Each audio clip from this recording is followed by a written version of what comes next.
Welcome to the Hair of the Dog podcast. This is Nicole, and this is a special podcast episode brought to you directly out of the Hair of the Dog Academy. Inside the Academy, our members have the opportunity to schedule laser coaching calls. And not only are these calls beneficial for them, but they get shared inside the community so that all of our other members can benefit from them. What we've done is we've taken the very best of our laser coaching calls, the ones that I know you guys have questions for as well, and we are bringing them to you here as some bonus episodes on the Hair of the Dog podcast. Now, I'm not promising them every week, but periodically we'll be releasing new laser coaching calls out here on the podcast on Thursdays. So keep checking your podcast player and get ready for 15 to 20 minutes of quick laser coaching to get some quick wins, get some questions answered, and helping our members and you move forward in your business. If you want to learn more about how you can become a Hair of the Dog Academy member too, simply go to hairofthedogacademy.com/academy and check it out. We'd love to have you inside our pack. Now stay tuned for the laser coaching. And when I say laser coaching, is it just me or do you picture little cats with laser beams too? That would make this even more fun, but I digress. No cats with laser beams, but some incredible business knowledge about to happen. Enjoy. Welcome to the Hair of the Dog podcast. If you're a pet photographer ready to make more money and start living a life by your design, you've come to the right place. And now, your host, pet photographer, travel addict, chocolate martini connoisseur, Nicole Begley. Hello, hello. There, Rebecca, how are you? I'm good. How are you? Good. It's good to see you here. Yeah. Not okay. Since I can't book a lifeline with you, I'm like, okay, then I'm going to do laser coaching. That's awesome. No, I love it. I love the laser coaching. And I love your project. I read over your notes. That looks amazing. Okay. So, good. So go ahead and just to recap, go ahead and let us know. Yeah. So I have, actually this has been in my mind for a while now, and it's now just taking shape a little bit more since I'm reading about all those book projects going on in the Academy or in Elevate. Yep. However, I want to do a little bit of a different approach instead of just photographing pets or cats very particular. I want to do a comparison between small cats and big cats because I'm a huge wildlife fan and big cats have a very special spot in my heart. Right. And I thought, okay, why not show the similarities between the normal cat that we have at our home, right, and the big cats, may it be in their coat, like with a tabby and a tiger, or a panther and a teeny tiny black cat, but also in behavior. They are really so similar, actually. Right, agreed. And also where I'm living, so I'm in Greater Cologne area, but we also have other big cities really close by. I have at least 4 zoos that are kind of like an hour away by car. Yeah. Where I can actually have access to all different kinds of cats. Right. The only thing is, and this is where I can't even remember who said it, but kind of like approach Nicole because she has this background in animal training and all this, that maybe you would have an idea on how I could approach the zoos. Because usually it's when you want to shoot in the zoos for commercial purpose, you have to first ask them and then also pay a fee. Yeah, right. Right. But I also been thinking because of COVID, the zoos are really hurting as well, that maybe I could make this also beneficial to them. Yeah. No, I think the charity aspect of it is the key to opening so many doors, it just because people feel good when they're helping out a good cause. For the actual zoos, and it might take a little bit of homework on the back end. But I would look at their websites and see if you can find like what conservation projects they support. So most zoos, and the European zoos are very similar, that, they have the animals on site, they have all of that stuff going on, but they also are usually attached to some sort of conservation project that's going on out in the wild. Right. So those projects, they love funding for, and you could talk to them. Like if you could find out kind of what projects they're working with, you could, mention that I know you support whatever organization, or usually they might even have their own researchers. Like when I worked at the National Aviary, we had 2 full-time researchers on staff that were running their own conservation projects. Okay. So that would be a great place to look up that. The other thing you can look up too is, I'm assuming you guys have it in the European zoos. Hold on. EAZA tag. Yeah. So if you Google EAZA, which is the European Association of Zoological Associations or something, I don't know exactly what it stands for, but it's the European AZA. So EAZA, and then tag, there's the Felid tag. So what the tag is, we have our own tag here in actually it might be a worldwide stud book, I'm not sure, but any species that's managed in zoos has a tag associated with it, which is the Taxon Advisory Group, which is basically like a computer dating service for all the animals to make sure that we're keeping genetic diversity. We have a log of all the animals that are in all the facilities and the whole entire world. And those tags are also often involved in determining like what types of conservation work needs to be done, or the tags might be associated with other conservation projects. So definitely check out the EAZA Felid tag and just kind of see. Hold on, I'm going to click here and see what they've got. There's all sorts of things. So I could go into a deep hole of fun. But that will at least just kind of give you an idea of the conservation work that might be going on and which zoos are involved. So maybe you can see, the Cologne Zoo is really involved with the Felid tag, but maybe the, Frankfurt Zoo is not, that they're more involved with other species. So that way you can kind of see which zoos are most involved. And then I would approach those zoos maybe first, because they have the most involvement with the Felids. So it starts to do that. And then as far as making actual contact with the zoos, like can you find someone that has any sort of contact there, even if they work in marketing, or if they're a volunteer, or just someone that that knows someone possibly? Okay. Like finding some sort of, common connection is always a great way to get a door open to start a conversation. Barring that, without that, trying to think who I would necessarily even try to approach first, because you'll eventually need to get to maybe not. You probably wouldn't need to get to the animal staff, because it's not like these are animals that they would be bringing out for you to photograph in front of like a white background. They're not education animals. I wouldn't mind actually getting a tiger and petting this. Yeah, right. Yeah. That's going to shut you down real fast. Yes. I'm going to want to stay out of EAZA zoos for that. But, so you'd just be going in basically to photograph. It would be nice to have access, like when they let the animals out, like to have access, on the public side of the viewing area when they're letting the animals out in the morning, because that's when you might get the stalking behaviors or more behavior if you're looking to photograph, because, they probably have some enrichment out there. They hid some scents around the yard, or they did something, so that cats usually going to explore their area when they first come out. But if you show up in the afternoon, they'll be doing what they do best, which is sleeping somewhere that you can't see them. And hiding. Yeah. So I don't know if it would be a marketing department.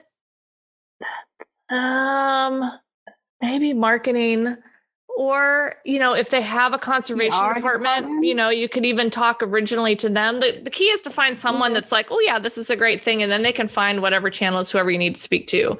Okay. I don't know who would be. I mean, I guess you could probably start too, if you could find on the website about the commercial photography, because I'm sure they have a place to contact about that, the commercial photography Yeah, piece. they most definitely have usually one site where you have all the information about this. Yeah. So you could even start with that person and just explain what you're doing. Do your homework first so you can know kind of what research that zoo works with. So you can, say you'd love to create this project and have it support that research, or if they have other conservation pieces that they'd like support with, that, you're open to whatever's most beneficial to them. Yeah. Because it's not from the zoo management side of things, like you really just need permission and, maybe early access to the public side of the zoo on a day or two. But like from the animal care side, like you're not asking for the operations part of the zoo, you're not like putting anyone out that's going to have to do a lot more work, that it's going to be like, oh, we don't have the staff, we don't have the time. Like this is an easy yes. So yeah, that's what I would do. But I would definitely try to find somebody that knows somebody, even if it's one of the other zoos that are a little bit further away, because all the zoo people know all the other zoo people. So once you get one zoo to say yes, they can introduce you to the other zoos. Yeah, they have a big network. So here in Germany, we have a few smaller TV shows about actually the work in the zoos. Yeah.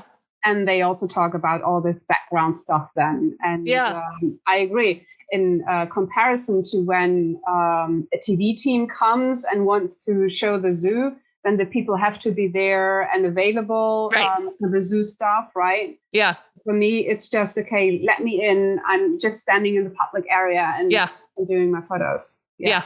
That would be great. That would work well. Yay. Okay.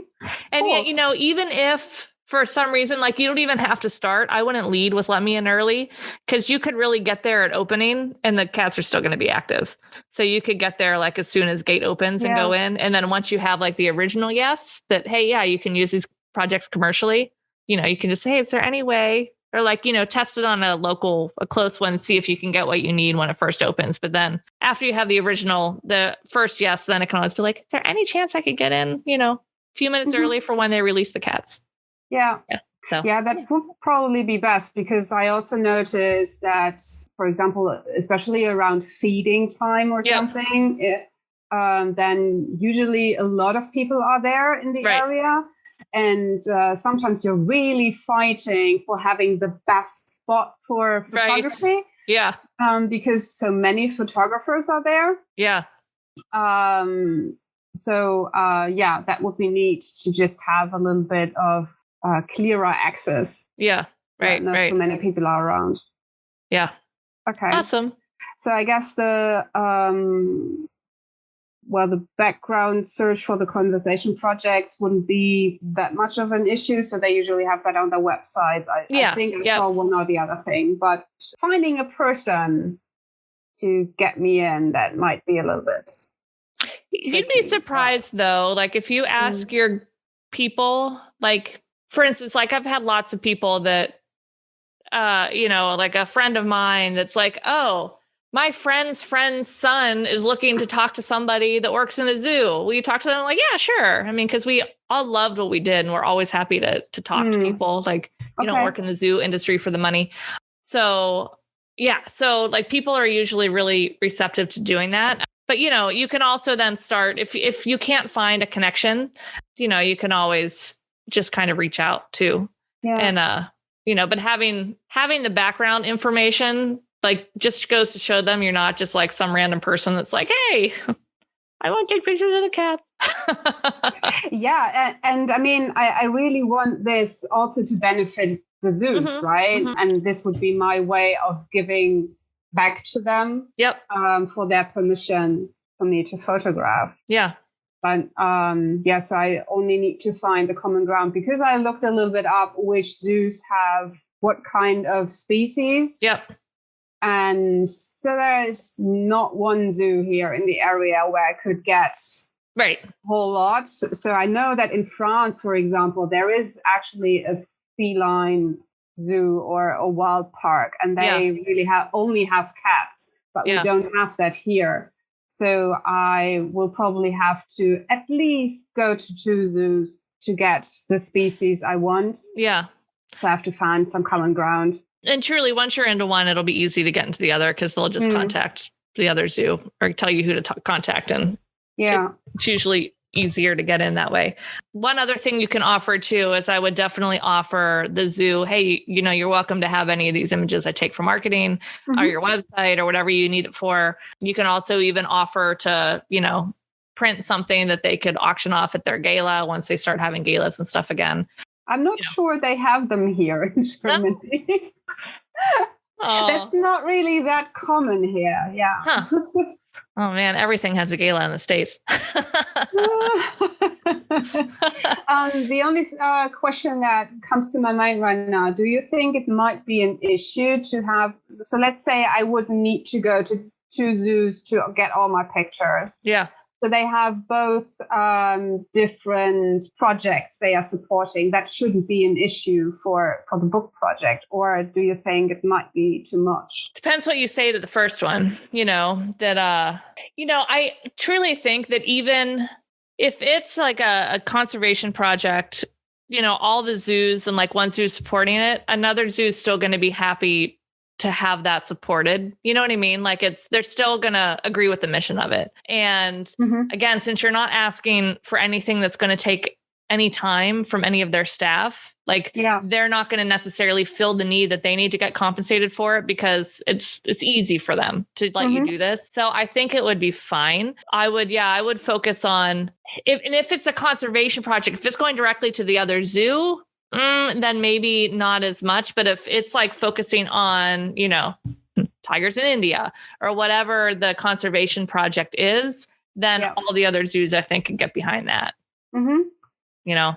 So, yeah. Yeah, because I think personally that this also might be easier because then I don't have to split up whatever I get for right, exactly. It can make a bigger impact, and then it's easier messaging for the book too that this book supports this thing. Yeah. Okay. Yeah. Awesome. Good. Keep us posted. Okay. Yes, definitely. I mean, this is not something that is really that urgently, and I think really I also need to take into account the situation. But at least for the research, and now I have a starting point and can see where this is going. Yeah, I love it. Cool. Awesome. Thank you very much. You're welcome. Have a nice day. Bye. Bye. If you enjoyed this podcast episode, go ahead and take a screenshot of this episode on your phone and post it up there on your Instagram stories, and be sure to tag us at Hair of the Dog Academy. And we would just love to see how you're listening. And full disclosure, sometimes we just like to give away a little pet photographer swag in the form of Hair of the Dog t-shirts and sweatshirts. So what are you waiting for? Go ahead and share that screenshot of this episode, and don't forget to tag us at Hair of the Dog Academy. And while you're there, maybe you want to jump on over to our account and see what we're up to on the gram. Would love to connect with you. Thanks for listening to the Hair of the Dog podcast. If you want to check out the show notes for access to any of the links that we share in this episode, as well as any additional related resources, simply go to www.hairofthedogacademy.com/80. Once again, that's www.hairofthedogacademy.com, number 8, number 0. Thanks for listening to this episode of Hair of the Dog podcast. If you enjoyed this show, please take a minute to leave a review. And while you're there, don't forget to subscribe so you don't miss our upcoming episodes. One last thing, if you are ready to dive into more resources, head over to our website at www.hairofthedogacademy.com. Thanks for being a part of this pet photography community.